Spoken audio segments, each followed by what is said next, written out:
Welcome to daily news special debate. Telugu రాష్ట్రాల్లో ఇప్పుడు Tirumala hot topic. మొన్నటి వరకు లడ్డు కల్తీ దాని ఆరోపణలు టీడీపీ జనసేన వర్సెస్ వైసీపీగా ఉంటే ఇప్పుడు మాజీ చైర్మన్ వర్సెస్ టీటీడీ ప్రస్తుత చైర్మన్ హాట్ టాపిక్స్ ఇప్పుడు చాలా హాట్ టాపిక్ గా నిలిచాయి. టీటీడీ ప్రస్తుత చైర్మన్ బిఆర్ నాయుడు రాసలీలలు ఇదిగో అంటూ మొన్న వీడియోలు ఈ రోజు ఓ లేఖ బయట పెట్టినటువంటి భూమన కరుణాకర్ రెడ్డిని టార్గెట్ చేసేందుకు బిఆర్ నాయుడు ఏ సాక్ష్యంతో వస్తారు అనేటువంటి దానిపై ఇన్ డీటెయిల్ గా ఇన్ డెప్త్ గా డిస్కస్ చేద్దాం. ఇది మాత్రమే కాకుండా ఆంధ్రప్రదేశ్ లో టీటీడీ తప్పితే మరి ఇంకేం రాజకీయాలు లేవా అనేటువంటి దానిపై కూడా డీటెయిల్ గా మాట్లాడదాం. Let's invite YSRCP official spokesperson Karumuru Venkata Reddy garu on to the daily news hot seat with Vijay సాతు. వెంకటరెడ్డి గారు నమస్తే. నమస్తే విజయ్ సాధన, మీకు డైలీ న్యూస్ ప్రేక్షకులందరికీ థ్యాంక్ యూ అన్న. ఇప్పుడు ఫస్ట్ ఏ ఇష్యూ అవుతుందో దాని నుంచి స్టార్ట్ చేయాలి ఖచ్చితంగా. మొన్న వీడియో రిలీజ్ చేశారు, అది ఏఐ మార్పుడు కొంతవరకు అని ఆయన ప్రెస్ మీట్ పెట్టి మరీ చెప్పారు బిఆర్ నాయుడు. ఇప్పుడు ఇంకొక లేఖ రిలీజ్ చేశారు. వైసీపీ దగ్గర TTD chairman B R Naidu target చేసేందుకు ఇంకేమేం అంశాలు ఉన్నాయో తెలుసుకోవచ్చా? ఒకటి, మేమేం టార్గెట్ చేయాల. పాయింట్ నెంబర్ 1, నిజంగా YSR Congress party social media కానీ వైఎస్ఆర్ కాంగ్రెస్ పార్టీ కానీ టార్గెట్ చేస్తే దాని లెక్క వేరే తరంగా ఉంటుంది. సో మేమేం టార్గెట్ చేయాల. అతను చేసినటువంటి పాపం ఏదైతే ఒక్కొక్కటి ఆ పాపాలు పండుతున్నాయి కాబట్టి ఒక్కొక్కటి ఈరోజు బయటకు వస్తా ఉన్నాయి. ఎందుకంటే మానవ జన్మలో పుట్టినవాడు ఎవడు, మళ్ళీ మార్క్ మై వర్డ్స్, మనిషి పుట్టక పుట్టిన ఎవడు కూడా తిరుమల లడ్డూలో కల్తీ అనే మాట్లాడాల. అలాంటిది ఒక ముఖ్యమంత్రి స్థానంలో, ఉప ముఖ్యమంత్రి స్థానాల్లో, మంత్రుల స్థానాల్లో, సాక్షాత్తు తిరుమల దేవస్థానం చైర్మన్ స్థానంలో కూర్చున్నటువంటి వ్యక్తులు గొడ్డు కొవ్వని, పంది కొవ్వని, చేప నూనెని, రసాయనాలని, బాత్రూమ్ లో యాసిడ్ అని చెప్పి బలిపెక్కి మాట్లాడినటువంటి మాటలు మరి ఆ దేవుడు చూస్తూ ఊరుకుంటాడా? అందుకనే 1 by 1 మీరు చూస్తా ఉండండి. ఏదైతే తిరుమలలో రెండు కొండలే ఉంచుతా అన్నారు, 7 కొండలు తీసేస్తా అన్నాడు అని చెప్పి రాజశేఖర రెడ్డి గారి మీద ఏదైతే వీళ్ళు దుష్ప్రచారం చేశారో అది మొన్న బూమరాంగ్ అయ్యి ఏదైతే చంద్రబాబు నాయుడు గారే బైబిల్ మహాసభలో మాట్లాడి 7 కొండల జీవోని రద్దు చేస్తానన్నది బయటకు వచ్చింది. ఇప్పుడు హిందూ మత ద్రోహం ఎవరో చంద్రబాబు నాయుడు గారు ఎలాంటి హిందూ మత ద్రోహం సాక్షాత్తు వెంకటేశ్వర స్వామి బయట పెట్టాడు. ఇది ఒక అంశం. రెండో అంశం, ఏదైతే తిరుమల లడ్డులో కల్తీ అని చెప్పి వీళ్ళు మాట్లాడి జంతువులకు అలాంటివన్నీ మాట్లాడారు కదా, ఆ నెయ్యికి సంబంధించి ఆ డైరీ ఇందాపూర్ డైరీ నుంచి ఎలా సప్లై అవుతుందో, ఇందాపూర్ కి హెరిటేజ్ కి ఉన్నటువంటి అక్రమ సంబంధాన్ని సక్రమంగా ఆల్రెడీ ఆ దేవుడే బయట పెట్టినటువంటి పరిస్థితి. మూడో అంశం వచ్చేటప్పటికి ఇప్పుడు మొన్నేమో హెరిటేజ్ ఇందాపూర్ బంధం, ఈ రోజేమో ఇందు లేక ఈ బిఆర్ నాయుడు బంధం. ఇది మేము బయట పెట్టలా. మరి ఆ వీడియో తీసింది ఎవరు? ఆ వీడియో ఎవరు తీశారు? వీడియో బయట పెట్టారని అంటున్నారు కదా, ఆ వీడియో తీస్తేనే కదా బయట పెట్టేది. రెండవది లేదు, డైరెక్ట్ తీసిన వీడియోనే. సీసీ ఫుటేజ్ గా, సీసీ డైరెక్ట్ మనకు పైన ఉంటది, ఇది డైరెక్ట్ గా తీసిందే. మరి ఫోటోలు కూడా ఉన్నాయి కదా బయట, అది క్లియర్ గా. ఇప్పుడు మేము ఇప్పుడు బిఆర్ నాయుడు గారు ఏమన్నారు, ఫస్ట్ నిన్న ట్వీట్ పెట్టి ఇది ఏఐ మార్పిడి వీడియో అన్నాడు. ఏఐ వీడియో అండి, ఇది డీప్ ఫేక్ వీడియో, ఇది ఏఐది, దాంట్లో ఉన్నది నేను కాదు అన్నాడు. పొద్దునేమో ఏఐ వీడియో అన్నాడు, మధ్యాహ్నం ప్రెస్ మీట్ పెట్టి ఆ వీడియో మొత్తం తప్పని అంటలేదు, ఆ వీడియోలో కొన్ని ఎడిట్ చేశారు అన్నాడు. ఏఐ వీడియోకి ఎడిటెడ్ వీడియోకి కూడా తేడా తెలియదండి. ఓ ఛానల్ నడుపుతున్నాడు. ఏఐ అంటే పూర్తి ఏఐ వీడియో, అక్కడ మనుషులు ఉండరు. ఒక వీడియోలో మార్పింగ్ చేయడం అంటే ఆ కొద్ది తీసి కొద్ది పెట్ట మామూలుగా. రెండింటికి 2 డిఫరెన్స్ ఉంది కదా. సో ఆయన నన్ను దొరికిపోయాడు. తర్వాత ఏమంటాడు, 30 సంవత్సరాల నుంచి ఆ కుటుంబంతో మాకు సాన్నిహిత్యం ఉంది, వాళ్ళు మా ఇంటికి వస్తారు, మేము వాళ్ళ ఇంటికి వెళ్తాం అంటున్నారు. అదే మీ భార్య గారితో చెప్పించవచ్చు కదా, మా ఆయన చేసిన తప్పు కాదు, మాకు వాళ్ళకి సాన్నిహిత్య సంబంధం ఉందండి ఆ కుటుంబానికి అని చెప్పి మరి బిఆర్ నాయుడు గారు వాళ్ళ భార్యతోనో వాళ్ళ పిల్లలతోనో చెప్పిస్తే చాలా బ్రహ్మాండంగా ఉండేది కదా. ఎందుకంటే ఇప్పుడు వైసీపీ ఆరోపిస్తున్నట్లు, ప్రత్యర్థులు ఆరోపిస్తున్నట్లు బిఆర్ నాయుడు గారికి ఒక మహిళతో వివాహేతర సంబంధం లేదు, కేవలం సాన్నిహిత్యం స్నేహం మాత్రమే అని బిఆర్ నాయుడు గారి భార్య కుటుంబ సభ్యులు ప్రెస్ మీట్ పెట్టాలా, ఓపెన్ స్టేట్మెంట్ ఇవ్వాలా? ఇదేనా మీ డిమాండ్? మరి ఆయన అంటున్నాడు కదండి, దీంతో తప్పేంటి అంటున్నాడు. మీ కుటుంబ సభ్యుల చేత చెప్పించా తప్పేంటో. తప్పు లేదు అని చెప్పండి. తప్పు లేదు అంటున్నారు మీరు. అవును, చెప్పించమంటున్నా. తప్పు లేదండి అని చెప్పిస్తే బ్రహ్మాండంగా చూస్తారు కదా. లేదంటే తిరుమల వెంకటేశ్వర స్వామి దగ్గరికి వెళ్ళి ఏదైతే ప్రమాణం అంతకుముందు కరుణాకర్ రెడ్డి గారు ప్రమాణం చేశారు, నేను ఎటువంటి తప్పు చేయలేదని. మరి మీరు కూడా ఇప్పుడు చేసి ఎస్ ఏమి లేదు, ఒక్క వాటేసుకునే సంబంధం ఏముంది, ఇంకేం సంబంధం లేదు. మళ్ళీ నేను తెలుగే మాట్లాడుతున్నానండి. వాటేసుకునే సంబంధం ఒక్కటే ఉందండి, ఇంకా వేరే సంబంధం ఏం లేదు అని చెప్పి దేవుడి దగ్గరికి వెళ్ళి ప్రమాణం చేయి, ఏముంది చెబుతారు కదా అప్పుడు. వల్గారిటీ అందులో అనేటువంటిది బిఆర్ నాయుడు గారు సూటి ప్రశ్న కదా, ప్రెస్ మీట్ పెట్టి ఏముంది వల్గారిటీ అందులో, ఆయన దాని ప్రకారం ఏం చెప్తారు ఆయన సమాధానం వెంకటరెడ్డి గారు? అంతేనా, మన భార్యతో కాకుండా వేరే భార్యలను వాటేసుకుంటే తప్పులేదు, అదే కదా. ఏం సంబంధం అంటే అదే సంబంధం ఉంది, సిగ్గుండాలి మాట్లాడటానికి. ఏమయ్యా నువ్వు ఒక ఛానల్ కి చైర్మన్ గా ఉన్నావు, పరమ పవిత్రమైనటువంటి దేవాలయం 140 కోట్ల హిందువుల ఆరాధ్య దైవంగా ఉన్న వెంకటేశ్వర స్వామి దేవాలయానికి చైర్మన్ గా ఉండి తిరుమలకి నువ్వు పెళ్లి చేసుకున్న భార్య బతికుండగానే నీ భార్యకు నువ్వు విడాకులు ఇవ్వకుండానే వేరే భార్యను వాటేసుకుంటే వాళ్ళ ఇంట్లోకి వెళ్ళి తప్పే ఉందని అంటున్నారా? సిగ్గు సర్వం ఉందా ఈ మాట మాట్లాడటానికి? ఏమన్నా ఒక హిందూ ధర్మం ఏం చెబుతుంది? హిందూ ధర్మంలో మనం ఒకళ్ళు పెళ్లి చేసుకున్న తర్వాత విడాకులు ఇవ్వకుండా వేరే మహిళలతో సంబంధాలు పెట్టుకోకూడదు అనేది మన హిందూ ధర్మం కదా. మనం విడాకులు తీసుకొని వాళ్ళు పెళ్లి చేసుకున్నాక సంబంధం పెట్టుకోవాలి. పెళ్లి చేసుకోకుండా అక్రమ సంబంధాలు, ఒకళ్ళు బతుకుండగానే ఒకళ్ళని పెళ్లి చేసుకొని వాళ్ళకి విడాకులు ఇవ్వకుండానే ఇంకొకరితో వాటేసుకునే సంబంధం, 30 ఏళ్ళ నుంచి వాటేసుకునే సంబంధం ఉందా? షిరిడి తీసుకెళ్లి వాటేసుకోవటం, బెంగళూరు తీసుకెళ్లి వాటేసుకోవటం, లేదా తిరుపతి తీసుకెళ్లి వాటేసుకోవటం, ఇదేనా సంబంధం? ఇలాంటి వాడు టీటీడీకి చేరమన్నా, ఇలాంటి వాడు హిందూ దేవాలయానికి చేరమన్నా. అందుకని మేము రాజీనామా చేయమంటున్నాం. ఊరికే రాజీనామా చేయమంటాం. ఆయన టీవీ5 చైర్మన్ గా ఉండి టీవీ5 లో ఏమైనా వ్యాపారాలు చేసుకుంటే, ఏ రోజు అయితే టీటీడీ చైర్మన్ గా బిఆర్ నాయుడు గారు పదవి బాధ్యతలు స్వీకరించారో ఆ రోజు నుంచి వైసీపీ టీటీడీ మాజీ చైర్మన్ భూమన కరుణాకర్ రెడ్డి గారు రాజీనామా చేయమంటున్నారు. అసలు రాజీనామా చేయమంటానికి మీరెవరు అనేటువంటిది బిఆర్ నాయుడు గారు సూటి ప్రశ్న. నిజమే అనుకుందాం, ఫర్ ఎగ్జాంపుల్ రాజీనామా చేయమంటే చంద్రబాబు నాయుడు గారు చేయమనాలి, లేకపోతే మిగతా వాళ్ళు ఎవరో చేయమనాలి, కానీ మీరు ఎట్లా అంటారు వెంకటరెడ్డి గారు? 140 కోట్ల హిందువులలో మేము కూడా ఒకళ్ళం, వెంకటేశ్వర స్వామి భక్తులం. అడుగుతాం, ఎందుకు అడగకూడదు? అసలు బిఆర్ నాయుడు అనేవాడు ఈ టీటీడీ గుడికి వచ్చే అర్హత లేదు అతనికి, అంత గలీజు వ్యక్తి అతను. ఎందుకు నేను ఆ మాట చెప్పానంటే, అతను ఈ రోజు టీవీ5 అనేటటువంటి ఒక ఛానల్ నడుపుతూ దాంట్లో అర్ధరాత్రి మిడ్ నైట్ షోలు, మిడ్ నైట్ మషాలు, అర్ధరాత్రి బూతు బొమ్మలు, రికార్డ్ డాన్సులు, ఉదయం పూటేమో వేరే మతానికి సంబంధించినటువంటి ప్రచారం. మరి అలాంటి వ్యక్తి చైర్మన్ అంటిస్తారు? ఒకప్పుడు లేని సార్, ఇప్పుడు ఎక్కడ ఉన్నాయి ఆ బూత్ షోలు? ఒకప్పుడు ఉన్నాయి, ఒకప్పుడు టీవీ5 లో వచ్చిన మాట వాస్తవమే, మిడ్ నైట్ షోలు, బూత్ మసాలు ఇప్పుడు లేవు కదా. ఇప్పుడు అదే ఛానల్లోనే కదా వచ్చింది, అదే ఛానల్లోనే కదా వచ్చింది, వేరే ఛానల్లో రాలేదు కదా. అదే ఛానల్లోనే ఉదయం పూట క్రిస్టియానిటీకి సంబంధించినటువంటి కార్యక్రమాలని ఆయన ప్రసారం చేశాడా లేదా? ప్రతిరోజు ½ అన్ అవర్ పెయిడ్ షోల్ని, ఇవన్నీ మనకు తెలియదా? మరి ఇలాంటి వ్యక్తి టీటీడీ చైర్మన్ ఎలా ఇస్తారు? రెండోది, ఈ రోజు ఏదైతే వేరే మహిళతో ఆయన ఉన్నటువంటి ఫోటోలు, వీడియోలు, రాసినటువంటి లేఖ, అవును, అతను ఎలాంటి వాడో ఆ మహిళ రిలీజ్ చేశారు లేఖ బయటకు వచ్చింది. వెంకటరెడ్డి గారు ఈ రోజు రిలీజ్ చేశారు లేఖ. ఇదే ఆ లేఖలో సారాంశం అని చెప్పి భూమన కరుణాకర్ రెడ్డి గారు చదివి వినిపించారు.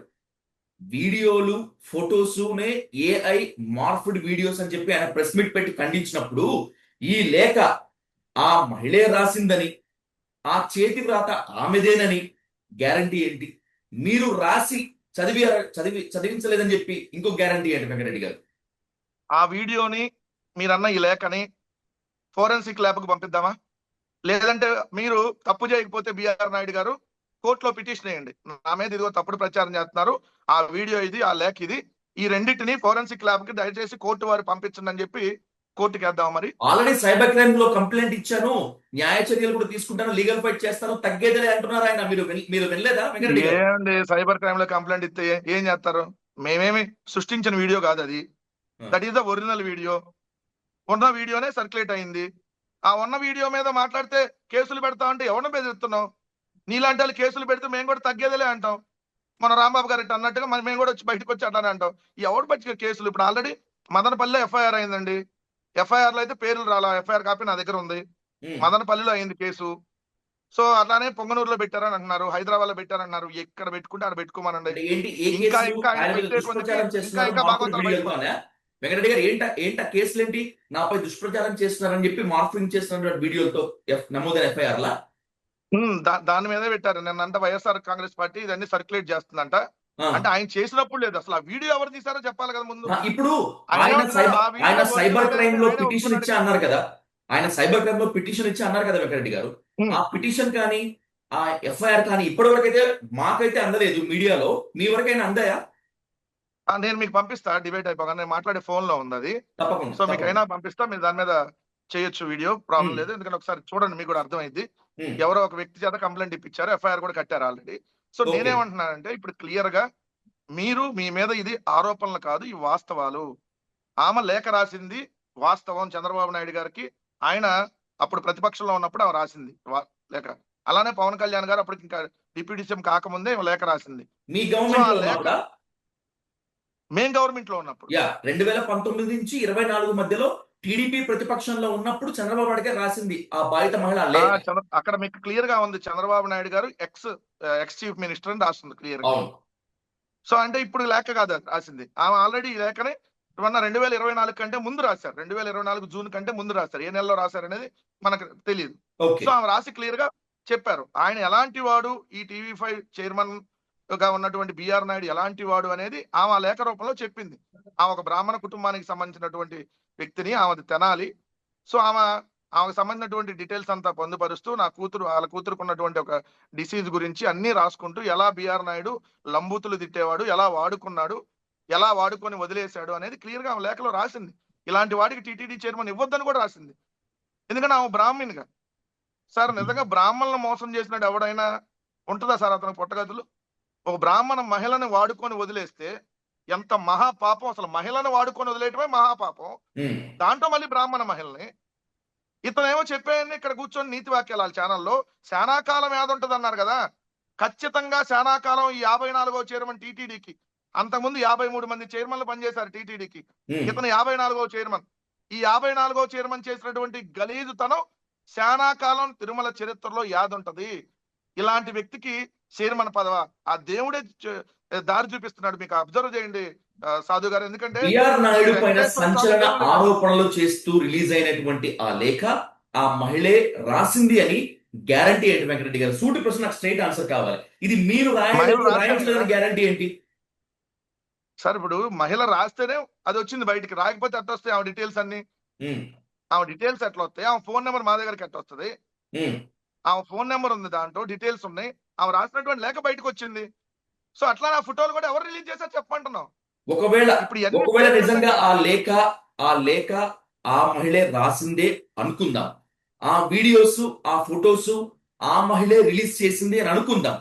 ఇప్పుడు గవర్నమెంట్ ఉంది కదా ఆంధ్రప్రదేశ్ లో, చంద్రబాబు నాయుడు గారు ముఖ్యమంత్రిగా ఉన్నారు, సనాతన ధర్మానికి ఏకైక ప్రతినిధిగా చెప్పుకునేటువంటి డిప్యూటీ సీఎం పవన్ కళ్యాణ్ గారు ఉన్నారు. వాళ్ళ దగ్గరికి వెళ్ళుండొచ్చు కదా మహిళ, ఏం వెళ్ళలేదా? వెళ్ళినా కూడా సార్ ఆపేశారు. జనసేనకు సంబంధించిన వాళ్ళకి దిక్కు దివానం లేదు, కుక్కలను కొట్టినట్టు కొట్టింది తెలుగుదేశం వాళ్ళు. పవన్ కళ్యాణ్ ఇంకేం బిగుతాడండి ఇట్లాంటి విషయాలు? జనసేనకు సంబంధించిన శ్రీకాళహస్తి మహిళ ఎవరో కోట వినూత, ఉమ్, ఆమెను ప్రైవేట్ వీడియోలు తీశారంటేనే దిక్కు లేదు. న్యాయం చేశాడు పవన్ కళ్యాణ్? ఉమ్. ఏం చేశాడు చెప్పండి? వాళ్ళకి ఆపోజిట్ గా ఉన్న కోట సాయికి తీసుకెళ్ళి చైర్మన్ పదవి ఇచ్చారు శ్రీకాళహస్తి. కొట్టే సాయిగా. ఏది కొట్టే సాయికి, ఎవరికి? వీళ్ళకి ఆపోజిట్ గా ఉన్నటువంటి వాళ్ళకి. ఉమ్, ఇంకేది మీరు న్యాయం చేస్తాడనేది? పవన్ కళ్యాణ్ మహిళలకు న్యాయం చేయటం ఏంది కామెడీ? కాకపోతే మహిళలకు అన్యాయం చేయకుంటే చాలు. ఇంకా అది ఉమ్. జనసేన వేరే మహిళకైనా ఇంకో మహిళకైనా పవన్ కళ్యాణ్ అన్యాయం చేయకుంటే చాలు, న్యాయం అవసరం. మీ చంద్రబాబు నాయుడు గారు న్యాయాల గురించి చెప్తున్నారు కదా. ఇదే జూనియర్ ఎన్టీఆర్ గారి తల్లిని ఏదైతే అనంతపురం ఎమ్మెల్యే తిడితే ఏం చర్యలు తీసుకున్నారండి? ఇదే వైఎస్ఆర్ కాంగ్రెస్ పార్టీకి సంబంధించినటువంటి మహిళల్ని, రోజా గారినో మిగిలిన వాళ్ళని, లేదంటే కిరా కార్పి, సీమరాజా అనేటటువంటి కొంతమంది సన్నాసులను ఆడ కూర్చోబెట్టి ఇష్టవంతట్టు వాగిస్తుందే చంద్రబాబు నాయుడు గారు, నారా లోకేష్ అయితే. ఇంకా వాళ్ళే న్యాయం చేస్తారు, ఇంకా అన్యాయం చేస్తారు. వాళ్ళ దగ్గరికి వెళ్తే ఇంకా అన్యాయం చేస్తారు, న్యాయం చేయరు. అందుకని ఆమెకి తెలుసు. కాకపోతే ఆమె తెలుగుదేశం పార్టీ అభిమానిగా ఆమె లేఖ రాసింది. ఇది ఎలక్షన్స్ కు ముందా మరి 2023లో రాసిందో? ఉమ్. సో ఇది క్లియర్. ఒకటి, బిఆర్ నాయుడు అనే అతను అక్కడ ఉండటానికి అర్హుడు కాదు. ఇది మేం కాదు ఈ రోజు అంటుంది, ప్రతి ఒక్కళ్ళు అంటుంది. తక్షణం ఆ పదవికి రాజీనామా చేయాలి. ఎందుకంటే ఆ చైర్మన్ హోదాలో ఉండేటటువంటి వ్యక్తి, ఏదైతే అక్రమ సంబంధాలు పెట్టుకునేటటువంటి వ్యక్తి అక్కడ ఉన్నాడు, అది దేవుడికి అపవిత్రం. అలాంటి వ్యక్తి చైర్మన్ గా ఉంటే తిరుమల దేవస్థానం ఇప్పటికే అపవిత్రం చేస్తా ఉన్నారు, రోజు రోజుకి ఇంకా అపవిత్రం అయిపోద్ది. ఇది ఈ ఒక్కటి కాదండి, ఇంకా చాలా ఉన్నాయి. ఇతని గురించి వస్తా ఉన్నారు. ప్రెస్ మీట్లు పెడతారు వచ్చారు. వన్ ఇంపార్టెంట్ క్వశ్చన్స్ వెంకరెడ్డి గారు. ఇప్పుడు ఫొటోస్ రిలీజ్ అయిపోయాయి, వీడియోస్ రిలీజ్ అయిపోయాయి, ఆమె పేరు, ఆమె వివరాలు, ఆమె లేఖ కూడా బహిర్గతం అయిపోయింది. ఇందులో దాచుకోవడానికి అయితే ఏమీ లేదు. ఒకవేళ గనక ఇదే నిజమైతే, ఆ మహిళ ఇప్పటికీ అలా బాధపడుతూ ఉంటే, నిండా మునిగినాక చలెందుకు, నాకు న్యాయం కావాలి అని చెప్పి బయటకు వచ్చే ఛాన్స్ ఉంటుందని మీ నమ్మకమా? వస్తుందా? సరే, ఇప్పుడు నిన్న మనకున్న సమాచారం ఏంటంటే, అసలు మీకు పూర్తిగా దాని గురించి మనకు తెలిసిన స్టోరీ. ఆమె హైదరాబాద్ లో ఉంటది. ఓకే. సో ఆమెది తెనాలి. ఆమె పేరు ఆల్రెడీ బయటకు వచ్చింది కాబట్టి ఇందులేక తాడేపల్లి ఇంటి పేరు. ఉమ్, అంతకుముందు ఆమె పేరు తాడేపల్లి వరలక్ష్మి. ఆమె 2009 ఎన్నికల్లో తెనాలి నుంచి అసెంబ్లీ ఎన్నికల్లో పోటీ చేస్తే 200 ఓట్లు వచ్చినాయి. ఉమ్. 2009 ఎన్నికల్లో 210 ఓట్లు ఆవిడ వచ్చినాయి. ఏ పార్టీ ఆమె తరఫున కంటెస్ట్ హైదరాబాద్ లో చేశారు ఆమె? ఇండిపెండెంట్ గా ఓకే, ఓకే. ఆహా. 2009 ఎన్నికల్లో కండక్ట్ చేశారు. ఆమె పేరు తాడేపల్లి వరలక్ష్మి. ఇప్పుడు తర్వాత ఆమె పేరు మార్చుకున్నారు, తాడేపల్లి ఇందులేఖ. ఉమ్, సో ఆమెకు దాదాపుగా ఒక 25 సంవత్సరాల నుంచి ఏదైతే నాయుడు గారితో అంత 20 సంవత్సరాలు 30 సంవత్సరాల నుంచో పరిచయం ఉంది. ఈయనకు పరిచయం అయిన తర్వాత వాళ్ళ హస్బెండ్ చనిపోయారు. సో ఒక కూతురు ఉంది. ఆమెకి ఏదైతే హెల్త్ ఇష్యూస్ ఉన్నాయి, ఆ హెల్త్ ఇష్యూస్ తో ఆమె ఆర్థికంగా కూడా చితికిపోయింది. బిఆర్ నాయుడు గారు ఆర్థికంగా ఆదుకుంటానని చెప్పి ఏదైతే కొన్ని రోజులు ఆర్థికంగా ఆదుకున్నాడని మనకున్న సమాచారం. అసలు వీళ్ళిద్దరికి తర్వాత ఎట్లా పరిచయం ఏర్పడింది? ఆమె ఉండేదేమో తెనాల్లో. తర్వాత హైదరాబాద్ కదా, హైదరాబాద్ వచ్చిన తర్వాత ఉమ్, తెనాల్లో కంటెస్ట్ చేసింది. బట్ తర్వాత హైదరాబాద్ సెటిల్ కదా. ఉమ్, చాలా మంది ఇప్పుడు హైదరాబాద్ రాజధాని కదండి, ఇక్కడ ఉన్న అక్కడి నుంచి ఇక్కడికి వచ్చేవాళ్ళు కదా. ఉమ్. ఇక్కడ ఉండే కదా వెళ్ళేది కూడా, రాజధాని క్యాపిటల్ కాబట్టి. So okay. దాని తర్వాత ఇప్పుడు అసలు ఆమెను పట్టించుకోవట్లేదు. పట్టించుకోకపోగా ఏదైతే బూతులు తిట్టడమో ఇంకా రకరకాలుగా అరెస్ట్ చేయడం చేస్తున్నాడు. సో అందుకని ఆమె తన దగ్గర ఉన్నటువంటి ఫోటోలు అవి రిలీజ్ చేసింది అనేది మనకున్నటువంటి సమాచారం. దీని మీద చెప్పాల్సింది ఎవరు? బిఆర్ నాయుడు గారు చెప్పాలి, లేదంటే ఇంకా దానికి సంబంధించి ఆమె చెప్పాలి. బిఆర్ నాయుడు గారు, మీరు ఆ పదవిలో ఉండి ఇటువంటివన్నీ చేస్తున్నారు, ఇది అక్కడుండి ఆ చైర్మన్ గా ఉండేటటువంటి వ్యక్తి చేయాల్సినటువంటి పనులు కాదు. సో అందుకని మేము తప్పుకోమని చెబుతున్నాం. దీంట్లో ఎక్కడన్నా తప్పు ఉందా? నిజంగా ఆయన తప్పుకొని, ఇదిగోండి నా మీద వచ్చిన నింద ఇది, నిజంగా నేను చేయలేదు, మళ్ళీ వెంకటేశ్వర స్వామి ఆశీస్సులతోనే నేను కూర్చుంటాను నేను మళ్ళీ అని చెప్పొచ్చుగా. నేను రాజీనామా చేయను, నన్ను ఎవడు చేయమంటానికి? ఒక భక్తుడిగా మేము అడుగుతాం, ఒక పౌరుడిగా మాకు ఆ రైట్ ఉంది. నువ్వు చేయనంటే నీ సొత్తు కాదు అది. నువ్వు టీవీ5 చేయమన్నా అయితే టీవీ5కి రాజీనామా చేయమంటానికి మాకుండదు. బట్ ఇది తిరుమల తిరుపతి దేవస్థానం, టీటీడీ, దీనికి రాజీనామా చేయమని కోరే హక్కు మాకుంది. అసలు నువ్వు ఆ పదవిలో ఉండటానికి అర్హుడు కాదని ముందు నుంచి చెబుతున్నావు. ఉన్న తర్వాత జరుగుతున్నటువంటి అపచారాలు, నువ్వు వచ్చినాక కదా 6 చనిపోయింది. సిగ్గుంటే ఆ రోజే రాజీనామా చేయాలి కదా. నువ్వు చైర్మన్ అయినాక 6 చనిపోయారు తొక్కిసలాట, నీ వైఫల్యం. గోవులు చనిపోయినాయి, నీ వైఫల్యం. తిరుమలలో రోజు రీల్స్ చేస్తా ఉన్నారు, నీ వైఫల్యం. ఇలాంటి మళ్ళీ నువ్వు చైర్మన్ పదవిలో కూర్చొని లత్కోరు పనులు చేస్తున్నావు. మరి వీటన్నిటికీ రాజీనామా చేయనంటే చేయిస్తాం. ఉమ్. ప్రజలే చేయిస్తారో ఆ దేవుడే చేయిస్తాడు నీ చేత రాజీనామా. చంద్రబాబు నాయుడు గారు పదవిలో ముఖ్యమంత్రి ఉండడానికి హోదాలో కాదు కాబట్టి రాజీనామా చేయమని చెప్తే ఖచ్చితంగా చేస్తాను, తప్పుకుంటాను, కానీ నాకు ధైర్యం చెప్పారు అని చెప్పారు కదా బిఆర్ నాయుడు గారు. సార్, చంద్రబాబు నాయుడు కన్నా సిగ్గు ఉండాలి బిఆర్ నాయుడు ఎటు లేకపోతే. చంద్రబాబు నాయుడు గారు, మీరు నిజంగా వెంకటేశ్వర స్వామి భక్తుడైతే మేము ఎందుకంటే అతనితో తక్షణం రాజీనామా చేయించాలి. ఎందుకు నేను ఆ మాట అంటున్నావు? అంతకుముందు పృథ్వీ ఎస్వీబీసీ ఛానల్ కి ఏదైతే చైర్మన్ గా ఉన్నటువంటి పృథ్వీ మీద ఒక ఆడియో కాల్ వచ్చింది. ఉమ్, అది ఎక్కడ వీడియో కాదు, ఒక మహిళతో అతను ఏదైతే రొమాంటిక్ గా మాట్లాడుతున్నటువంటి ఒక ఆడియో కాల్ వచ్చింది. ఉమ్, అప్పుడు జగన్మోహన్ రెడ్డి గారు ఏం చేశారు? ఆ పదవికి రాజీనామా చేయించారు. మరి ఈరోజు డైరెక్ట్ గా వీడియోలు వచ్చినాయి, ఫోటోలు వచ్చినాయి. ఆ మహిళ డైరెక్ట్ గా లేఖ రాసింది, ఆ మహిళను మోసం చేశాడని చెప్పి. సో ఇన్ని వచ్చిన తర్వాత మరి ఎందుకు రాజీనామా చేయరు? సో ఖచ్చితంగా రాజీనామా చేయాలి, ఆ దేవుడే చేయిస్తాడు, ఇదైతే క్లియర్. తిరుమలలో లడ్డు కల్తీ దానిపై, ఆ ఆరోపణలపై వైసీపీ డిఫెన్స్ లో పడిపోయింది, పూర్తి స్థాయిలో ఇరుక్కుంది కాబట్టే ఈ అంశాన్ని తెర మీదకి తీసుకొచ్చింది అని చెప్పి టీడీపీ బలంగా వాదిస్తోంది సోషల్ మీడియాలో. అండ్ బై బిఆర్ నాయుడు కూడా బలంగానే వాదిస్తున్నారు. నిజమేనా? ఆ టాపిక్స్ ని డైవర్ట్ డిఫెన్స్ లో మేము చేయడానికి పడేది ఏంటంటే, డిఫెన్స్ లో మాకేం పని? మా హయాంలో లడ్డూలో కల్తీ కలిసిందంటానికి సింగిల్ ఎవిడెన్స్ ఆధారం చూపించండి. ఎందుకు? ఏ డైరీ వాళ్ళు సప్లై చేసినప్పుడు ఏ రోజు శాంపిల్ తీస్తే, ఏ ల్యాబ్ రిపోర్ట్ ఇస్తే కల్తీ కలిసింది? 2019 జనవరి, 2019 జూనా, 2020 జనవరి, 2021 మేనా, 2022లో ఏ నెల, 2023లో ఏ నెలలో, లేదా 2024లో జనవరి ఫిబ్రవరి? మా 5 సంవత్సరాల టైంలో ఏ డైరీ సప్లై చేసింది, ఏ ట్యాంకర్ ని రిజెక్ట్ చేసి దాన్ని శాంపిల్ కి పంపితే అది కల్తీ అని తెలిసిందా? ఉంటే రిపోర్ట్ చూపించమనండి. కల్తీ కలిసింది చంద్రబాబు నాయుడు గారి హయాంలో. కల్తీ కలిసిన నెయ్యిని రిజెక్ట్ చేసి మళ్ళీ వాడింది చంద్రబాబు నాయుడు గారి హయాంలో. సో కల్తీ నెయ్యిని వాడటం తప్పు, కానీ అది తెలిసి కూడా వాడారు. మరి అందుకనే శ్యామలరావు అక్కడి నుంచి ఎగిరిపోయాడు, శ్యామలరావు టీటీడీ నుంచి ఎగిరిపోయింది.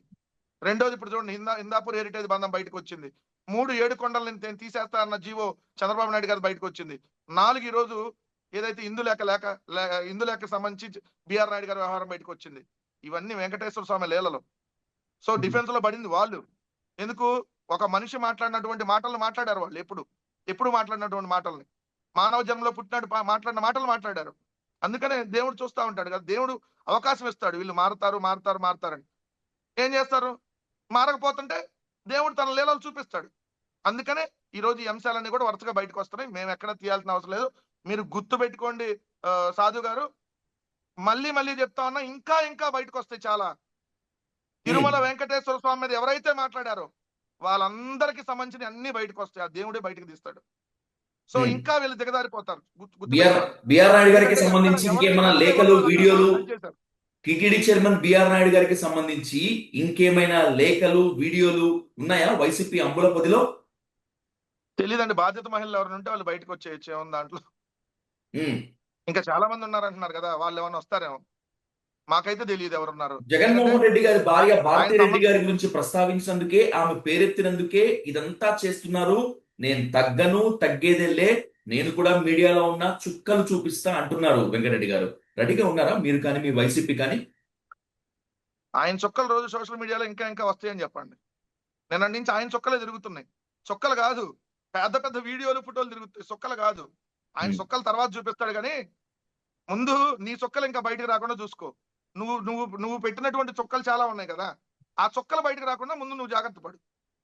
సో మాకు చుక్కలు నీలాంటి వాళ్ళు చాలా మంది చూపిస్తా అంటే అవన్నీ చూడటానికి ఎప్పుడో రెడీగా ఉండే రాజకీయాల్లోకి వచ్చాం. సో మీరు ఎవరికి చుక్కలు చూపిస్తారో ముందు మీ చుక్కలు బయటకు రాకుండా చూసుకుంటారో. తగ్గేది లేనప్పుడు అప్పుడు చెప్పండి. ఈ వయసులో తగ్గేదే లేకుండా చేస్తున్నటువంటి పాడు పనులు చాలా, ఇంకా చుక్కలు చూపిస్తావా? ఇంకా తగ్గేది లేదంటావా? తగ్గేది లే అంటే ఇంకా వస్తాయి బయటికి. చాలా చుక్కలు ఉన్నాయి అంటున్నారు. ఈయన పెట్టిన చుక్కలు, ఈయన మోసం చేసినటువంటి చుక్కలు, అవన్నీ బయటికి రానున్న రోజుల్లో మరిన్ని కూడా వచ్చేటటువంటి అవకాశం ఉందనేది నేను అంటల్లా. ఈయనకు ప్రత్యర్థిగా ఉన్నటువంటి ఇంకో ఛానల్ వాళ్ళు ఇవన్నీ బయటకు తీశారని అంటున్నారు. సోషల్ మీడియాలో మీరు చూస్తున్నారు కదా. చూస్తున్నాను. ఏబిఎన్ వర్సెస్ టీవీ5 గా నడిచింది కదా నిన్న మొత్తం అంతా. ఏబిఎన్ రాధాకృష్ణ గారే మొత్తం అంతా లీక్ చేయించారని చెప్పి విపరీతంగా కామెంట్స్ చూశాను నేను. ఇది కిరసనాయిలకి హెయిరాయిలకి మధ్య జరుగుతున్నటువంటి పోరాటం అని కూడా వచ్చింది. కిరసనాయిలకి హెయిరాయిలకి మధ్య జరుగుతున్నటువంటి పోరాటం. ఇద్దరు ఒకటే పార్టీ, ఇద్దరు 2 ఛానల్ నడుపుతున్నారు. ఏదో సరదాగా ఉంటారులే కానీ అంత దుర్మార్గంగా ఏం ఉండదులేండి. ఉంటుందా? నాకు తెలిసైతే ఉండదు సార్. మాకు సంబంధం లేదు. ఇది బయట వస్తున్నాయి చెబుతున్నా. ఇది కిరసనాయిలకి హెయిరాయిలకి మధ్య జరుగుతున్నటువంటి ఒక యుద్ధం లేదంటే పోరాటం. సో దీంట్లో కిరసనాయిలే బయటికి తీసుకొని వచ్చారు హెయిరాయిల్కి సంబంధించినటువంటి సంబంధాన్ని. హెయిరాయిల్కి సంబంధించినటువంటి ఏదైతే అక్రమ సంబంధాలు అనేది క్లియర్ గా నడుస్తున్నటువంటిదే. సో ఇంకన్నీ భగవంతుడు తెలియాలి, మనకైతే తెలియదు. రైట్ వెంకటరెడ్డి గారు, మీరు అన్నట్లుగానే మున్ముందు ఇంకేం వస్తాయి రైట్ దానిపై చూసి మళ్ళీ డీటెయిల్ గా మాట్లాడుకుందాం. ఈ పరిణామాలపై మాత్రమే కాకుండా మరిన్ని రాజకీయ అంశాలపై. Anyway, thanks for joining in to the debate. Thank you so much Venkata Reddy గారు. నమస్తే.